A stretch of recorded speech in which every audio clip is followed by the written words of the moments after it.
A man buys a new car. Suddenly, his friend's car looks better. A woman gets promoted. Then she sees someone younger making twice as much online. A student scores 92% on an exam, but instead of feeling proud, he feels miserable because someone scored 95. Human beings have achieved more comfort, technology, and opportunity than any generation in history. Yet millions wake up every day feeling behind. Behind in success, beauty, money, life. Why? Because the human brain was never designed for peace. It was designed for comparison. Long before social media existed, comparison helped humans survive. In ancient tribes, your brain constantly measured your status against others. Who was stronger, more respected, more attractive, more useful to the group? Falling too low in social hierarchy could mean fewer resources, fewer mating opportunities, or even exclusion from the tribe. And thousands of years later, your brain still operates using the same ancient software.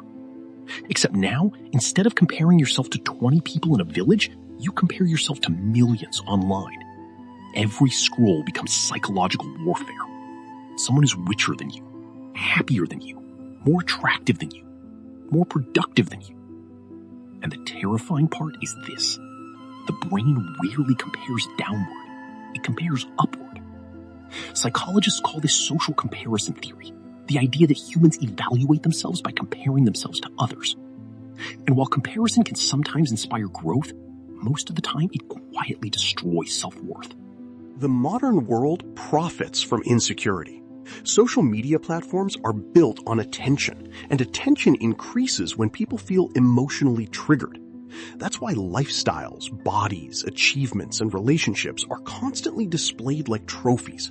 You are not just watching people anymore, you are measuring yourself against them. And your brain treats those images as evidence. Even when logically you know social media is filtered, edited, and curated, emotionally your brain still reacts as if it's real life. Studies show that repeated exposure to idealized lifestyles increases dissatisfaction, anxiety, and feelings of inadequacy. But comparison isn't only external, it's internal too.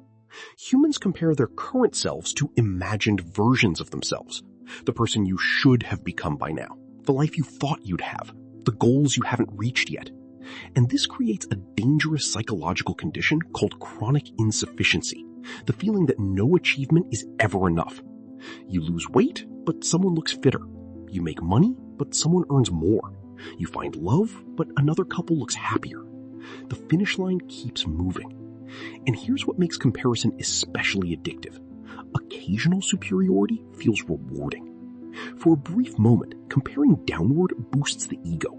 You feel smarter, more attractive, or more successful than someone else. The brain rewards that feeling with dopamine. But the effect never lasts long, because insecurity always returns, searching for another comparison. It becomes an endless cycle. That's why some people secretly enjoy seeing others fail. Not because they are evil, but because another person's failure temporarily removes pressure from their own insecurity. One of the most dangerous effects of comparison is identity distortion. The more humans compare themselves constantly, the less they understand what they actually want. A person starts chasing goals because society celebrates them, not because they genuinely care about them. Money, status, followers, luxury. Psychologists call this extrinsic motivation, pursuing external rewards instead of internal fulfillment. And people driven entirely by external validation often feel empty even after achieving success. Because deep down, the goal was never truly theirs. Comparison also destroys gratitude. The human brain adapts quickly to improvement. This is called hedonic adaptation. What once felt extraordinary eventually feels normal. The dream job becomes stressful. The new relationship becomes familiar. The achievement loses emotional intensity. And comparison accelerates this process. Instead of appreciating progress, people immediately search for someone doing better. That's why comparison steals presence. It traps attention in imagined hierarchies instead of reality. And ironically, the people who appear most confident are often comparing themselves the most aggressively behind the scenes. Confidence built on superiority is fragile, because the moment someone better appears, identity collapses. Real confidence works differently. The goal is not to completely stop comparing. That may be impossible. Human brains naturally evaluate environments and social positions. The real goal is to stop letting comparison control your self-worth. First, reduce exposure to artificial perfection. Your brain cannot constantly consume curated success without emotionally reacting to it. Protect your attention carefully. Second, measure progress against your past self instead of strangers. The healthiest competition is personal growth, not social ranking. Third, identify what you genuinely value, not what impresses people, not what trends online. Ask yourself, if nobody could see my life, what would I still want? That question changes everything. Fourth, practice conscious gratitude. Gratitude interrupts the brain's obsession with scarcity. It forces attention toward what already exists instead of what is missing.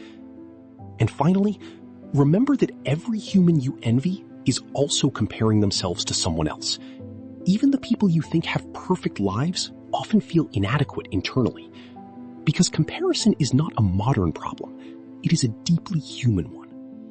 The tragedy is not that humans compare themselves. The tragedy is that people spend their entire lives trying to become enough for others without ever feeling enough for themselves. If this video made you think differently, like and subscribe.